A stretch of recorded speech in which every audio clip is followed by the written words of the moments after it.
तो चलिए देखिएगा कि पिछले सप्ताह द हिंदू में एक आर्टिकल छपा था। India 5 trillion economy but for हो। कहने का मतलब यह है कि भारत की अभी जो इकोनॉमी है आने वाले समय में वो 5 ट्रिलियन डॉलर होने वाली है। लेकिन मुद्दा यह है कि ये 5 ट्रिलियन डॉलर इकोनॉमी किसके लिए बेहतर साबित होगी? क्या देश के उन लोगों के लिए जो बड़े उद्योगपति हैं, बड़े इंडस्ट्रियलिस्ट हैं, या उन लोगों के लिए जो बिलो पॉवर्टी लाइन के अंदर आते हैं? क्योंकि आप सभी को पता है कि जो द हिंदू न्यूज़पेपर है वो हमेशा क्रिटिकल ओपिनियन देता है। हमेशा सरकार क्या चाहती है उससे उसका कोई फेवर नहीं होता है, वह वास्तविकता से आप लोग को रूबरू कराने का प्रयास करता है। देखिए, हम लोग इस सेशन में इस टॉपिक की पूरी पड़ताल करने वाले हैं। मैं खासकर किसी न सरकार की क्रिटिसाइज करने वाला हूं और ना ही किसी की, जो वास्तविकता जो लेखक ने अपनी बातों को बताया है न्यूज़पेपर के माध्यम से, उसमें मैं भी कुछ अपनी इनपुट मिला करके आप लोगों के समक्ष कुछ बातें शेयर करने का प्रयास करूंगा। थोड़ा सा कॉन्सेंट्रेट हो जाइए, इस चीज को थोड़ा सा समझिए। पिछले कुछ दिनों पहले की बात है कि भारत के प्रधानमंत्री नरेंद्र मोदी साहब ने एक बात कहा और उस बात में कहा गया, एक स्कीम चलाई जाती है प्रधानमंत्री ग्राम कल्याण अन्न योजना, जिसमें आप सब अगर इससे वाकिफ हैं तो आप सभी को पता होगा कि इस कार्यक्रम या इस योजना के तहत लगभग 5 केजी चावल और गेहूं लोगों को दिए जाते हैं। ये क्यों लाया गया था आप सभी को इसको बताने की जरूरत नहीं है। 6 जून 2020 को यह स्कीम लाई गई थी, क्योंकि कोविड के समय में समस्या उत्पन्न हो रहा था, लोगों के पास खाने के पैसे नहीं थे, इसलिए सरकार ने 2020 में इस प्रकार का स्कीम लेकर के आया। 6 जून 2020 की बात है। प्रधानमंत्री, अगर आप नाम लिखना चाहें तो लिख सकते हैं। एक स्कीम आई थी जिसको बोलते हैं प्रधानमंत्री ग्राम कल्याण अन्न योजना। ये 2020 में लाई गई थी। उद्देश्य बताने की जरूरत नहीं है, आप लोग वाकिफ हैं इससे कि उस समय की कंडीशन ऐसा था, इसलिए इस प्रकार के कार्यक्रम को लाना सरकार के लिए जरूरी था। लेकिन कुछ दिन पहले संसद में प्राइम मिनिस्टर ने यह भी कहा कि आने वाले लगभग 2028 तक भारत जो है वर्ल्ड के थर्ड लार्जेस्ट इकोनॉमी बनने वाली है। कहने का मतलब यह है कि देश की जो सबसे ज्यादा इकोनॉमी है वह सबसे ज्यादा 1 नंबर पर यूनाइटेड स्टेट्स ऑफ अमेरिका का है। इसी तरह अभी भारत का जो रैंक है अभी डाउन है, 3rd पर हम लोग नहीं आए हैं, लेकिन 3rd पर, समझ रहे हैं ना, लेकिन ऐसा प्लान किया जा रहा है कि आने वाले समय में हम लोग 3rd लार्जेस्ट इकोनॉमी बनने वाले हैं। तो अब यहां पर मुद्दा क्या है, इस 2 स्टेटमेंट ध्यान रखिए, इसी 2 स्टेटमेंट को कंसीडर किया है आपके लेखक ने और इसी की पड़ताल उसने की है। दोनों के बीच में जो एक पर्टिकुलर जो क्या रिलेशन होना चाहिए, उस रिलेशन को लेखक आपके समक्ष अपनी ओपिनियन बताने का प्रयास कर रहा है, और उसमें आप लोगों को भी ये चीजें समझना है कि लेखक कहां तक अपनी बातें को सही कह पा रहा है और आपकी इसमें क्या इनपुट हो सकते हैं, ये भी आप इसमें कंसीडर कर सकते हैं या इसमें भी रख सकते हैं। अब देखिए कि सबसे बड़ा बात है कि आप दुनिया के 3rd लार्जेस्ट इकोनॉमी बनने के तरफ जा रहे हैं, पहला, और एक तरफ इस देश के प्रधानमंत्री ये कह रहे हैं कि आने वाले 5 सालों के लिए या 4 सालों के लिए हम प्रधानमंत्री ग्राम कल्याण अन्न योजना को एक्सटेंड कर रहे हैं 2028 तक। एक बात बताइए, जब हम बड़ा अर्थव्यवस्था बनेंगे तो बड़ा अर्थव्यवस्था बनने में आखिर लोगों को फ्री अनाज देने की क्या जरूरत है? क्या चीजें समझ पा रहे हैं क्या? लेखक क्या कहता है, इसी चीज को पहले जब इस चीज को आप समझ जाएंगे तो आपको चीजें समझना काफी क्लियरफाई हो जाएगा। अब दुनिया के कुछ देशों का हम डेटा आप लोगों के समक्ष शेयर करते हैं, आपको गूगल पर मिल जाएगा। अगर यूनाइटेड स्टेट्स ऑफ अमेरिका की अगर हम बात करें तो वहां की जो इकोनॉमी है लगभग वो है लगभग $26.9 ट्रिलियन। अभी हम लोगों ने कुछ देर पहले ये चीजें समझा, ट्रिलियन, बिलियन और लाख करोड़ के बीच में क्या अंतर होता है, कुछ देर पहले हम लोगों ने इसका डिस्कस भी किया। तो $26.9 ट्रिलियन और लगभग यहां की पर कैपिटा इनकम यानी एक आदमी एक साल के अंदर कितने पैसे कमाता है, तो लगभग आपकी 80.41 के मतलब होता है हजार, यानी $80,000 एक साल में का।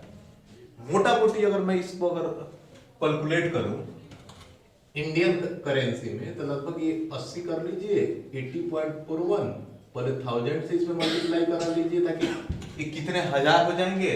और इंडियन करेंसी अभी अभी के समय में देखिएगा तो लगभग 83 के आसपास हो जाते हैं। इस सबका अगर मल्टीप्लाई कीजिएगा तो लगभग 66 या 67 लाख करोड़ के लाख हो पाएंगे। इसका आप डेटा निकाल लीजिएगा और इसको जब आप 12 से डिवाइड करेंगे, क्योंकि हम ये चाह रहे हैं कि per month United states of America का आदमी कितना पैसे कमाता है, एक नॉर्मल आदमी, बड़े आदमी की बात नहीं कर रहा हूं, पर कैपिटल जिनमें, तो लगभग 5.5 लाख के आसपास एक आदमी का वहां का इनकम है, आम आदमी का। हाँ, पर मंथ, ये मैंने छोटा। उसी तरह यूएसए हो गया। यूएसए के बाद जो सेकंड जो है वो है आपका चाइना। चाइना की अगर हम बात करें तो लगभग इसकी 17.7 ट्रिलियन डॉलर इनकी क्या है, जीडीपी है। और लगभग 12.3 के आसपास, इसको राउंड ऑफ कर लीजिए, लगभग $13,000 इनकी क्या है, पर कैपिटल इनकम है। तो इसको भी आप इसे निकाल लीजिएगा जितना आएगा। मैंने सिर्फ थोड़ा सा टॉप मोस्ट स्तर का आपको चीजें बता दी। थर्ड पर जो आप जाएंगे, थर्ड कंडीशन जो है आपका जर्मनी का आता है। थर्ड जर्मनी, और जर्मनी का अगर जीडीपी देखा जाए तो लगभग $4.4 ट्रिलियन, $4.4 ट्रिलियन है। पर कैपिटा इनकम की अगर हम बात करें तो लगभग 52.82 के डॉलर है। यानी अगर इस तीनों का अगर हम कंपेयर करें तो लगभग आप देखेंगे कि यहां पर ज्यादा होंगे पर कैपिटा, क्योंकि ये $13,000 है, और यहां पर आप देखेंगे कि लगभग $52,000 के आसपास है। क्या चीजें समझ पा रहे हैं क्या मैं क्या कर रहा हूं? लगभग, यानी अगर 3 स्तर मिलाया जाए, यूनाइटेड स्टेट्स ऑफ अमेरिका, दूसरा चाइना, तीसरा अगर जर्मनी की अगर हम बात करें तो जर्मनी की लगभग जो जीडीपी है वो $4.4 ट्रिलियन है, लेकिन पर कैपिटा इनकम 52.82 के डॉलर है। अब आप लोगों के दिमाग में एक कंफ्यूजन हो सकता है, जहां तक मैं समझ पाता हूं, कि इनकी जीडीपी 4.4 है और पर कैपिटा इनकम इतना ज्यादा क्यों है? सबसे इंपॉर्टेंट जनसंख्या के लिए। चौथा रैंक जो आता है वो है आपका जापान। जब आप जापान को देखेंगे तो इनका जो 4.2 ट्रिलियन डॉलर इनकी इकोनॉमी कहिए या जीडीपी कहिए ये है, और लगभग ये लोग लगभग 33.95 के डॉलर, यानी लगभग 34,000 डॉलर इनकी पर कैपिटा इनकम। आप समझ रहे हैं? तो लगभग ये, और फिफ्थ पर आता है हम लोग इंडिया की अगर अभी के समय में अगर बात करें 2023 के ऑन रिकॉर्ड, तो लगभग 3.7 के आसपास ट्रिलियन डॉलर हमारी इकोनॉमी है, और लगभग यहाँ की पर कैपिटा इनकम है वह 2.4 के डॉलर। अगर भारत, अब इसका हम थोड़ा सा अमेरिका का निकाला, अब इसका निकाल लेते हैं। लगभग 2.4 को आप 1000 से मल्टीप्लाई करेंगे तो मेरे ख्याल से ये 2400 के आसपास आ जाएगा। और इस 2400 को 83 से मल्टीप्लाई करें, कोई करिए जरा, 2400 को 83 से मल्टीप्लाई कीजिए और 12 से डिवाइड कीजिए, पर मंथ का एक इनकम आ जाएगा। कोई बता दीजिए हमको कितना आ रहा है। 2400 इंटू 83 डिवाइडेड बाई 12, 16,600 लगभग जो भी होगा 16,600 ये आप लोगों ने ये डेटा दिया। तो लगभग आप देखिए ये Indian economy per capita income है पर मंथ का, और यहाँ पर आप देख लीजिए यूनाइटेड स्टेट्स ऑफ अमेरिका का पर कैपिटा इनकम है। अब ये ऑन एवरेज है, हो सकता है कि भारत वाले क्षेत्र में कोई लोग ज्यादा पैसे भी कमाते होंगे, ये मिनिमम है, इतना हर कोई कमा रहा है, और यहां पर इतना हर कोई कमा रहा है। मैं आपसे यही पूछना चाहूंगा कि किसके पास लिविंग ऑफ स्टैंडर्ड बेहतर होगा? आपका जवाब सरल होगा, आप ये कहेंगे कि अमेरिका का होगा। ये हमने 5। भारत के प्रधानमंत्री ये कह रहे हैं, ध्यान से रखिएगा, कि हम आने वाले समय में हम 3rd लार्जेस्ट इकोनॉमी हो जाएंगे। कहां तक? जर्मनी का जगह, यानी जर्मनी का जगह हम लोग लेने वाले हैं 2028 तक। ध्यान रखने वाली बात, जर्मनी का देखिए क्या चीजें, कुछ समझ में आ रहा है? पर कैपिटा इनकम है, आप इसको बढ़ाना चाह रहे हैं या इसको बढ़ाना चाह रहे हैं? सरकार को ये बढ़ाना चाहिए, आप ये बताइए। क्लियर चीजें समझ में आ रहा है कि अगर ये बढ़ेगा नहीं और ये ना बढ़े क्या फायदा? कुछ समझ में आ रहा है मैं क्या कर रहा हूं? यही चीजें क्रिटिकली होकर के समझना होता है। बात क्लियर है यहां तक? कोई डाउट? अब देखिए इस प्रधानमंत्री ग्राम कल्याण अन्न योजना के तहत इसमें डेटा दिया गया है कि लगभग 81 करोड़ पीपल, लोगों को इस प्रकार का अन्न दिया जाएगा। अब ध्यान रखिए, अब 81 करोड़ लोगों को 5-5 केजी अनाज दिए जाएंगे। समझिए, इसका मतलब है कि वो बिलो पॉवर्टी लाइन, वो बीपीएल क्षेत्र में आते होंगे। यानी भारत का एक बड़ा तबका जो डिपेंड है सरकार के द्वारा, जो भी अनाज दिए जाते हैं उसके अकॉर्डिंग उसकी दिनचर्या चलती है, वह खाना खा पाता है। 150 करोड़ तो लगभग बात समझ पा रहे हैं मैं क्या कह रहा हूं? ये ऐसी कंडीशन यहां पर डेवलप हो रही है। आधा से अधिक लोग को आप करके बता, क्या आधा से अधिक लोग, आधा से अधिक लोग, और लगभग ऐसा भी माना गया है कि लगभग इस 81 करोड़ लोगों को 5 केजी चावल और 5 केजी अनाज देने के लिए लगभग 5 ईयर में लगभग 11 लाख करोड़ आपके पैसे खर्च होंगे। अब बस कुछ नहीं करना है, चीजों को एनालिसिस करना है, समझना है कि आप $1 ट्रिलियन के चक्कर में है कि हम 3rd पर पहुंच जाएं, और यहां कंडीशन देख लीजिए। इस पर आप क्यों नहीं चर्चा कर रहे हैं कि इसको हम बढ़ा करके यहां पहुंचा दें? अपने आप ही ज्यादा। क्या चीजें समझ पा रहे हैं क्या? अब थोड़ा सा कुछ हम लोग अलग चलते हैं और एक इकोनॉमी के एक पैरामीटर को समझते हैं। एक होता है, देखिएगा, लॉरेंस कर्व। ध्यान से समझिएगा इस चीज को, कोर इकोनॉमी वाली बात है। इसकी चर्चा जब हम लोग इंडियन इकोनॉमी पढ़ेंगे तो उसमें बहुत डिटेल से मैं चर्चा करूंगा। इसको हम मान लेते हैं एक्स एक्सिस और इसको मान लेते हैं वाई एक्सिस। बहुत ध्यान से समझिएगा चीजों को जो मैं बता रहा हूं। इसको बोलते हैं लॉरेंस कर्व।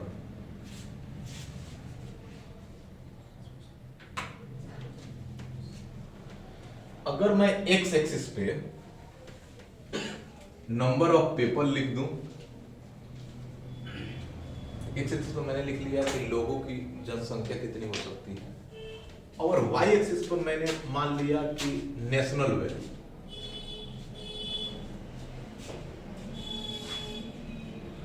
यानी कहने का मतलब है कि एक्स एक्सिस पर सर ने दिखाया कि भारत की आबादी, जैसे मान लेते हैं, इसको मान लीजिए 20, इसको मान लीजिए 40, इसको मान लीजिए 60, इसको मान लीजिए 80, इसको मान लीजिए 100, इसको मान लीजिए परसेंटेज में सर ने माना 20% लोग, 40% लोग, 60% लोग, 80% लोग, 100%। क्लियर? इसको भी हम मान लेते हैं कितना, 20% वेट, 40% वेट, 60% वेट, 80% वेट और 100% वेट। अगर मैं कहूं, अगर मैं एक डेटा यहां पर एक लाइन खींच दूं और एक लाइन जैसे 20 के सामने 20 कर दूं, 40 के सामने मैंने 40 कर दूं, 60 के सामने मैं 60 कर दूं और 80 के सामने 80 कर दूं, तो एक लाइन स्ट्रेट बनेगी। एक स्ट्रेट बनेगी क्या? याद कीजिए, कुछ समझने का प्रयास कीजिए।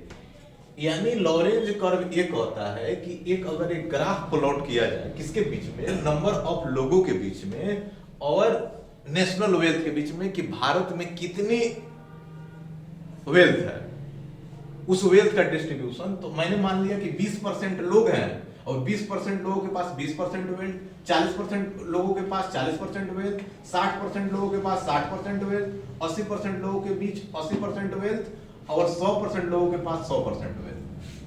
यानी सारे लोग, जितने लोग उतने वेल्थ। तो लगभग लॉरेंज कर्व कहता है वो लाइन स्ट्रेट होगी। क्या चीज समझ में आ गया? जब ये लाइन स्ट्रेट होगी तब समझ लीजिए कि देश में असमानता नहीं है। कैसे समझ में आया? एक कर्व कैसे दिखता है?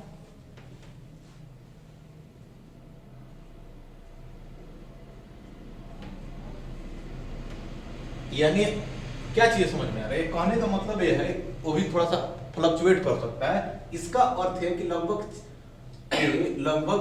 60% या 80% या 75% वेल्थ मात्र 20% लोगों के पास है और बाकी जो वेल्थ है, समझ रहे हैं क्या चीजें मैं कह रहा हूं? ये 20% जो वेल्थ है यहां, जैसे इसको ऐसे समझते हैं, जैसे मान लेते हैं कि 80% वेल्थ जैसे 20% लोगों के पास है और 20% जो वेल्थ है 80% लोगों के पास है। ये जितना ये डाउन होगा उतनी क्या होगी? असमानता होगी, अनइक्वालिटी होगी। 100 रुपये में 80 लोग 20 का। क्या चीज समझ में आ रहा है? मैं बताऊंगा, पहले अभी ये छोटी सी कंसेप्ट है कि कैसे हम स्टडी करते हैं। जैसे आप अब गूगल कीजिएगा तो अभी इंडिया का आप देखेंगे कि लॉरेंज कर्व कैसे दिख रहा है। अब एक और इसी में फंडा होता है जिसको बोलते हैं गिनी कोफिशिएंट। अच्छे से समझिएगा, थोड़ा सा मैथमेटिकल है, इकोनॉमी है, थोड़ा सा परेशान करता है। अगर मैं इसको, इस पूरे वाले क्षेत्र को, कौन वाले? पूरे वाले क्षेत्र को, ये टेढ़ा वाला लेकर के पूरे वाले को अगर मैं एरिया x मान लूं, पूरा को सर में क्या मान लिया? x। और ये जो बीच वाला है, ये जो बीच वाला है उसको मैं मान लूं y। तो गिनी कोफिशिएंट एक होता है, परेशान मत होइएगा, चीजें बस समझ लीजिए, करंट अफेयर से जोड़ के बता रहा हूं। बाकी चर्चा हम लोग जब इंडियन इकोनॉमी पढ़ेंगे तो उसमें करेंगे चर्चा। गिनी कोफिशिएंट एक होता है कि ध्यान रखिएगा, ये y, ये छोटा वाला डिवाइड बाई कौन सा? ये बड़ा वाला का जो रेशियो आना चाहिए, क्या ये छोटा और बड़ा का जो रेशियो आना चाहिए वह रेशियो 0 और 1 के बीच में होना चाहिए। ध्यान रखिएगा। क्लियर है सारे किसी को?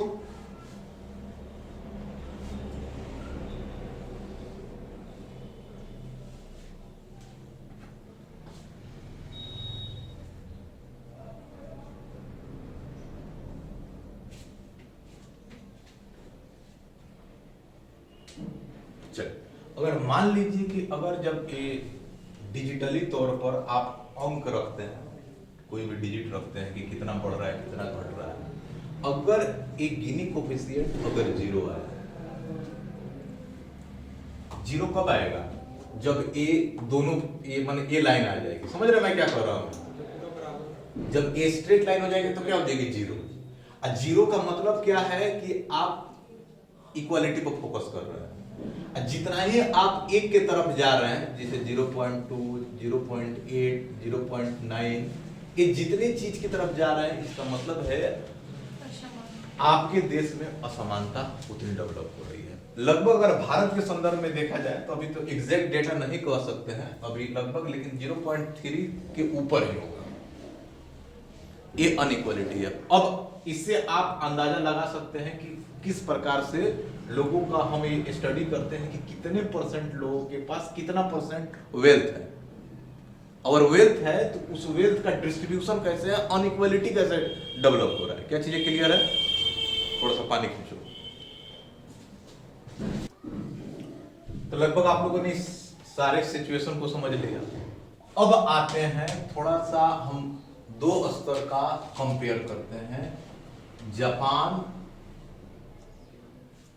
वर्सेस चाइना से हम लोग थोड़ा सा कंपेयर करते हैं और भारत के संदर्भ में देखते हैं कि भारत की इस प्रकार की नीति क्या है और चाइना और जापान में किस प्रकार की नीति हुई। एक ऐसा समय था जब जापान सेकेंड लार्जेस्ट इकोनॉमी हुआ करता था, उस समय चाइना कुछ नहीं था। याद कीजिए जब हम आईआर का क्लास ले रहे थे तो उस आईआर के क्लास के दौरान मैंने एक चीज आप लोगों को बताया था कि चाइना ने अपनी इकोनॉमी को कैसे बूम किया, किस प्रकार से वह पहले यूरोपियन लोगों को अपने तरफ अट्रैक्ट किया, अपने अंदर स्किल को डेवलप किया और स्किलफुल होने के बाद उन्हीं को वहां से भगा दिया। उसके बाद आपको याद हो जिस प्रकार 2008 लेहमन बैंक कोलैप्स हुआ और लेहमन बैंक के कोलैप्स होने के बाद दुनिया में एक ग्रेट रिसेशन आया था। उस ग्रेट रिसेशन के साथ और चाइना में सबसे बड़ी बात ये थी कि उस समय वह अपनी इकोनॉमी को पूर्ण तरीका से वह समझ चुका था कि कैसे हमको आगे लेकर के जाना है। तो लगभग दुनिया में सारे देश की इकोनॉमी बैक फुट पर जा रही थी और चाइना अपने आप को ऊपर लेकर के जा रहा था। और मजे की बात ये हुई कि 2008 के बाद चाइना डायरेक्ट चला गया सेकंड लार्जेस्ट इकोनॉमी। एक थोड़ा सा और भी यहाँ पर कंपेयर कीजिए, लगभग इंडिया और चाइना ये दोनों ऐसे देश जो एक समय में ही आजाद हुए और ये दोनों देश की आबादी लगभग सेम कह सकते हैं, थोड़ा सा का अप डाउन है। तो आखिर क्या कारण है कि आप 3.7 पर रह गए और ये लगभग 17.7 पर चला गया? ये सोचने वाला मुद्दा है, कहां है प्रॉब्लम? और लगभग अगर इनकी अगर देखा जाए तो लगभग अगर 13 ही मान लीजिए तो 13,000 इंटू 83 और लगभग 12, इंडिया से तो कई गुना बेहतर होगा, कई गुना बेहतर होगा। आखिर कहां प्रॉब्लम है कि मैं आप लोगों के ऊपर छोड़ता हूं, आप लोग सोचिएगा, इसका जवाब आप लोगों को खुद मिल जाएगा। अब देखिएगा कि जापान को चाइना ने पीछे छोड़ा और जापान को पीछे छोड़ते हुए चाइना सेकंड लार्जेस्ट इकोनॉमी बन गया। दैट मींस आप अभी इसको देख रहे हैं सेकंड रैंक पर, और सेकंड रैंक पर जाने के बाद कहानी कुछ इस प्रकार हुआ कि अब दो रास्ते हो सकते हैं। जापान ईगो फ्री होते हैं कि हमसे आगे क्यों कौन जा सकता है, इसे हमारी मानसिकता है। और जापान ने चाइना के अंदर अपना इन्वेस्टमेंट भी जारी रखा, जबकि जैसे होता है ना कि जैसे आपसे कोई आगे जाता है तो आप परेशान हो जाते हैं, उस पर विचार करने लगते हैं, आप अपने में एक अद्भुत रिफॉर्म करने की बात करने लगते हैं, लेकिन ऐसा जापान ने कुछ नहीं किया। जिस प्रकार का कंडीशन उसका था, जिस प्रकार से वह इकोनॉमी अपना बूम कर रहा था, लेकर के चल रहा था। कभी मैं शायद क्लास में भी चर्चा किया था कि आखिर जापान कैसे हुआ। उसने टारगेट किया था कि 10 साल में टेक्सटाइल में बेस्ट होना है, फिर 10 साल में हमको ऑटोमोटिव इंडस्ट्री में बेस्ट होना है, फिर 10 साल में अदर सेक्टर में हमको बेहतर करना है। और उसने जिसने प्लान फिक्स किया उस प्लान के अकॉर्डिंग उसने काम भी किया और काम करने के बाद वो उतना सक्सेस भी हुआ। इसी के कारण एक छोटा सा देश जो इतना आगे चला गया। अब ध्यान रखने वाली बात है कि जापान अपनी टेक्नोलॉजी पर काम करता रहा, हर चीज पर काम करता रहा और अपनी जो उसकी जो आप देखेंगे, इसकी आप देख लीजिए यहाँ पे इनकी जो जीडीपी है लगभग 4.2 ट्रिलियन डॉलर है। और यहाँ देख लीजिए पर कैपिटा इनकम कितना है। तो इन्होंने इस पर फोकस किया, इस पर ज्यादा फोकस नहीं किया। वो कॉम्पिटिटिव कर सकता था चाइना से, ध्यान रखिएगा मुद्दा यही है, वो कंपटीशन कर सकता था चाइना से कि चाइना आगे क्यों निकल रहा है, बशर्ते उसने कंपटीशन नहीं किया कि हाँ मेरा ट्रिलियन डॉलर थोड़ा कम ही रहे, ध्यान रखिए, लेकिन पर कैपिटा इनकम लोगों का जो ग्रोथ है वो ग्रोथ कांस्टेंट है, उसमें इंक्रीमेंट हो। और जो जापान के लोग थे जो इन्वेस्ट कर रहे थे चाइना में, उस पर किसी भी प्रकार का फाउंडेशन क्रिएट नहीं किया जापान। और कारण यह है कि देखिए इनकी जीडीपी तो कम तो है, लेकिन पर कैपिटा इनकम, आपको जानकर हैरत में पड़ जाएंगे आप सब कि जापान में लोग अगला दिन काम करने के लिए जाते हैं तो उससे पहले वो नाइट में ही नहा लेते हैं, वो अपने पूरा क्लियर होकर सुबह जब करके वो काम पर चले जाते हैं। और आपको इतना फ्री दिया जाता है कि आप अपने, जब आप वर्किंग ड्यूटी में होते हैं तो आप, अगर आपको नींद आ रहा है तो आप सो सकते हैं। कितनी फैसिलिटी दी जाए, क्योंकि आपके अंदर ऑनेस्टी है। हमारे अंदर क्या है कि एक टाइम टेबल फिक्स कर दिया गया है, उस फिक्स के अकॉर्डिंग आपको नींद लग रहा है, मन नहीं कर रहा है, आप ड्यूटी में बैठे हैं, काम हो या ना हो, वहां है प्रोडक्शन मस्ट। अगर आप 8 घंटे की जगह पर 2 घंटे ही काम करें, लेकिन इतना बेहतरीन तरीका से करें कि लगभग 8 घंटे की एफिशिएंसी आप 2 घंटे में दें। एक ऑक्सफैम के रिपोर्ट, जैसे मैं बात करूं ऑक्सफैम की रिपोर्ट के अनुसार, अब मैं इंडिया पर आता हूं,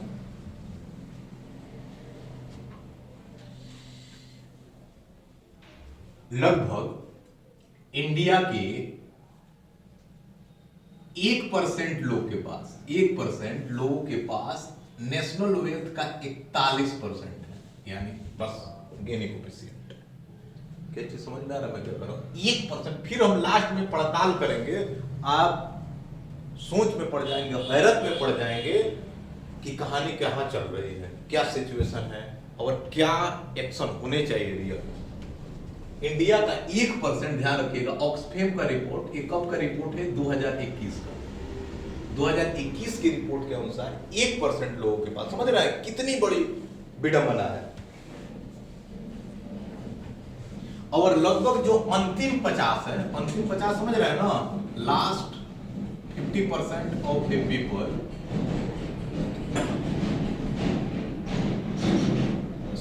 पीपल के पास नेशनल वेल्थ का मात्र 3% है। समझ में आ रहा है कितनी बात है? अगर ऐसे एक डेटा ऐसे खींच दूं, यहां से मैं अगर कहूं यहां 1 से लेके 100 तक लोग हैं, या इसी पर ले लीजिए कि नंबर ऑफ पीपल सर ने कहा, यानी 1% जो लोग हैं, 1% लोगों के पास 41% वेल्थ है। और ऊपर से कह रहे हैं कि जो नीचे जो बिलो पॉवर्टी लाइन है, यानी 50 से लेकर के इस 50 के आसपास के जो लोग हैं, इनके पास मात्र 3% ही वेल्थ है, नेशनल वेल्थ। अब मैं आपसे यहां पर पूछ रहा हूं कि ये लगभग भारत अगर एक मान लीजिए कि $5 ट्रिलियन ही अपनी इकोनॉमी बना ले, या थर्ड लार्जेस्ट इकोनॉमी बना ले, प्रॉफिट किसका होगा? 1% लोग को प्रॉफिट होने वाला है या पिछले 50% को? एक बताइए। 1% वालों को। तो जब 1% को होने वाली, तो सरकार अच्छा काम कर रही है। बस वो आप अनाज दें, लोग भी अनाज मिल रहा है 5-5 केजी, खुश हो रहे हैं, आपको कोई मतलब नहीं है। देश कहां जा रहा है, प्रॉफिट किसको हो रहा है? आप कोविड के समय में आप देखेंगे, खास करके अडानी और अंबानी ग्रुप के दुनिया के सारे सेक्टर रिसेशन में चले गए, और लगभग 3-4 गुना उनकी वेल्थ बढ़ गई कोविड में। यानी आसान भाषा में कहा जाए तो इस क्षेत्र में आप गरीब हैं तो गरीब ही रहेंगे।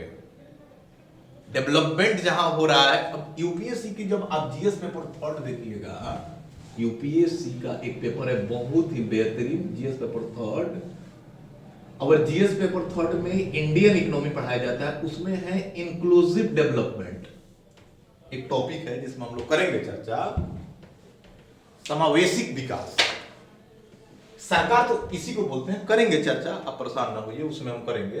इंक्लूसिव डेवलपमेंट का मतलब ये होता है कि सरकार डेवलप तो करे लेकिन सारे लोगों को, यानी कहने का ये लॉरेंज कर्व है, लॉरेंज कर्व के अकॉर्डिंग चलिए। बात समझ रहे? गिरी कोफिशिएंट की तरह आपके डेटा कम नहीं होना चाहिए।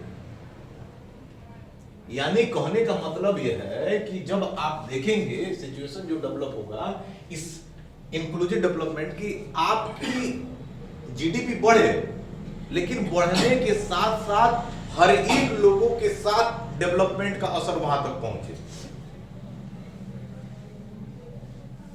तो सरकार अब समझ में आ रहा है कि 5 केजी 2028 के लिए बढ़ा दी।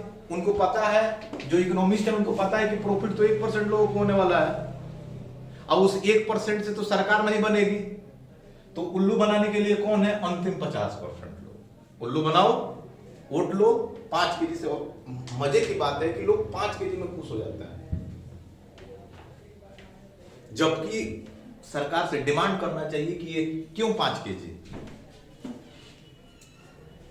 आखिर जो डिमांड कर, आखिर क्यों 5 केजी? बात समझ में आ रहा है मैं क्या कह रहा हूं? सरकार कैसे काम करती है, चीजें समझ में आ रहा है मैं क्या कह रहा हूं?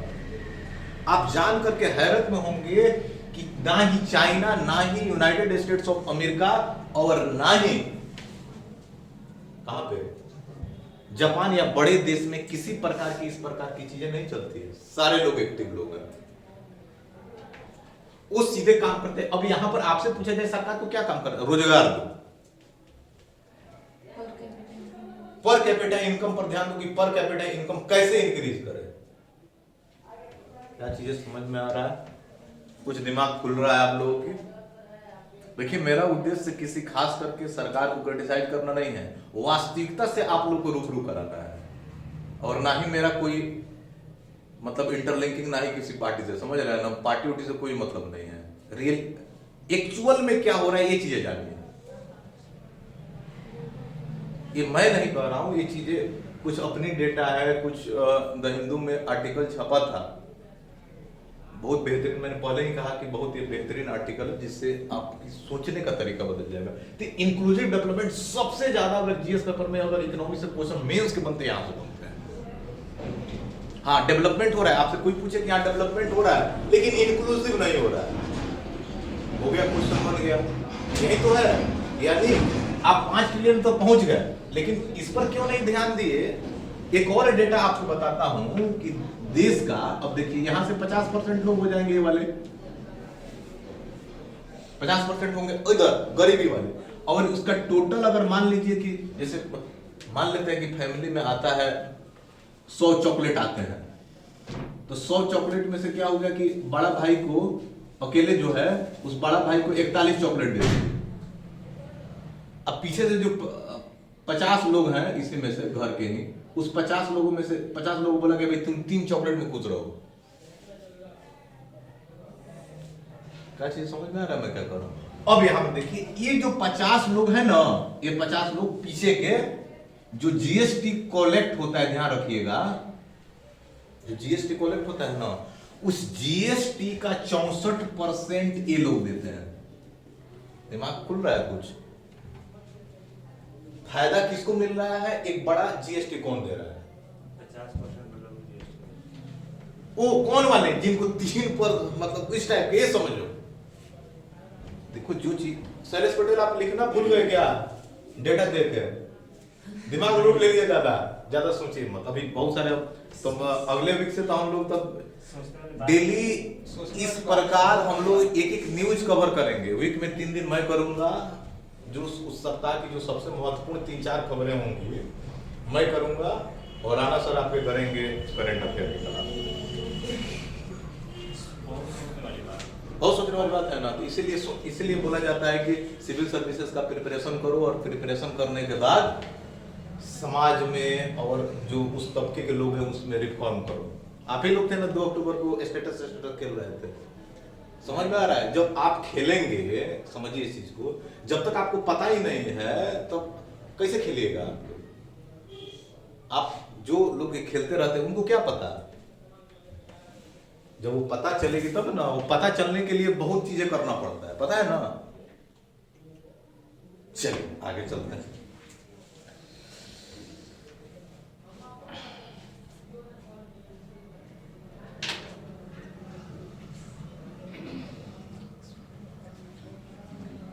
और ध्यान रखिएगा ये पर कैपिटा इनकम के क्षेत्र में जो पर कैपिटा इनकम जो आता है लगभग लगभग 194 देशों की लिस्ट जारी की जाती है।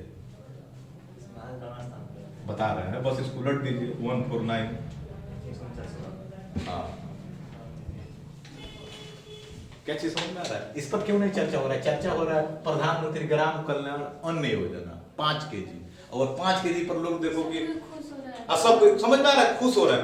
अब ये बात बताइए, ये कौन समझेगा इतनी कहानी? कि लोग फ्री में अनाज में प्रधानमंत्री डीजल योजना। डीजल योजना, ये योजना, यो योजना क्यों हो रहा है? अब याद कीजिए काल मास की बात है, छोड़ दीजिए अभी नहीं जाएंगे, वो अलग टॉपिक है, बड़ा टॉपिक है। काल मास ने क्या कहा था डेमोक्रेसी को? हमको तो जैकोबियन से याद आ रहा है। जैकोबियन याद आ रहा है ना, तो फिर फ्रांस की क्रांति यहाँ मत कराइएगा। चलिए, लगभग आप लोग इस चीज को समझ लिए, इसमें कुछ डाउट है? चलिए अब एक क्वेश्चन बोलते हैं, उसको लिख लीजिए नीचे, इसके फॉर्मेट करवा देते हैं क्वेश्चन का। क्या अब इसको लिख लीजिए, पहले क्वेश्चन लिख लीजिए।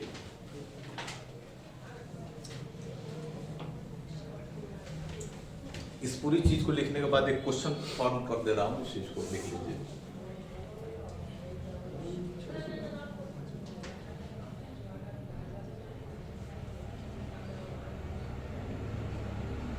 आपको लगता है कि, देखिए आपको लगता है कि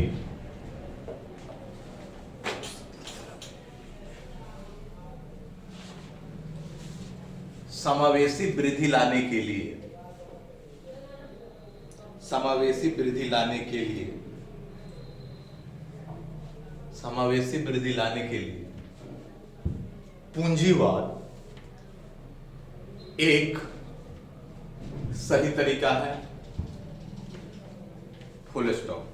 आलोचनात्मक परीक्षण कीजिए। अब हम आते हैं इस क्वेश्चन को हम लोग कैसे लिखें, क्या फॉर्मेट हो, और थोड़ा सा कैपिटलिज्म को भी समझने का प्रयास करते हैं।